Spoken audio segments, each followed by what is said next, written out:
In the 1970s, Kisumu was one of the prominent industrial and logistics hubs in the region. Years later, its growth was stifled by regional politics and poor economic governance. The then railway line, which ran from the Mombasa port to Kisumu, was connected by cargo and passenger leg transport system to Lake Victoria ports of Mwanza, Musoma, Bukoba and Port Bell, and was under the East African Railways and Harbour, which belonged to the old East African Community before its collapse in 1977. Since then, the Lake region has been trying to get back on its feet economically with little success this far. In fact, things got worse for Kisumu in the 1980s and 90s following the collapse of the Lake region cotton and sugar industries, with the Hassin invading the lake in the 1990s. After years of trying to get back on its feet, the Lake region has been rising again, with efforts from the government to revive the industry and improvement of key infrastructures such as roads, giving Kisumu a new face. The rehabilitation of Kisumu Port now might just be what the area needs to regain its economical glory of being a prime transport and logistics hub. The lake was not there because there was water hyacinth. Lake-going vessels could not ply the lakes. The fishermen could not reach their catch because most of the time they were stranded in the lake. But now with the removal of water hyacinth and the revamping of the port, we believe that quite a good chunk of our transport business will be through the lake.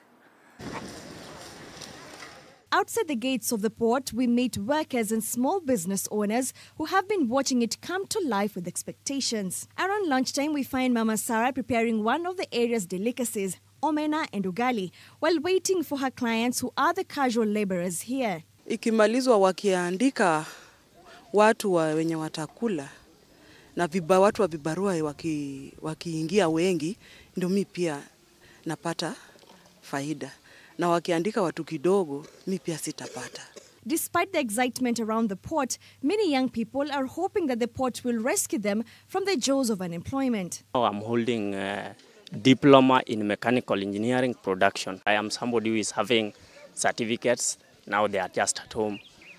They can't help me at all. Right now I've done accounting technician diploma. And right now I'm proceeding with my HD3 level. When such a development is around within us, this one will enable me to go and look for a job here. And we hope for the best that in future I'll be one of the people who will be gotten here as one of the employees.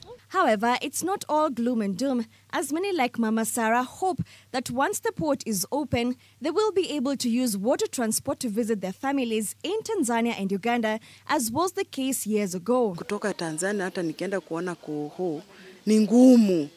Tunatumia 3,000 kuenda, 3,000 kurudi. Lakini vile watafungua meli anze kutembea, najua tutakuwa vizuri.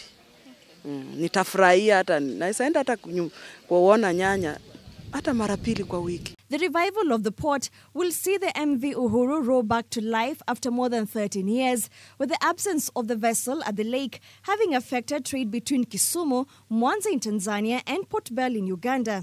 Once completed, the authority targets the port to handle cargo traffic of more than 236,000 tons as per KPA's 30-year master plan. The port is expected to be officially launched by President Uhuru Kenyatta, Yoweri Museveni from Uganda, John Magufuli from Tanzania, Felix Tshisekedi of DRC, Paul Kagame of Rwanda, Salva Kiir of South Sudan, and Pierre Nkurunziza of Burundi.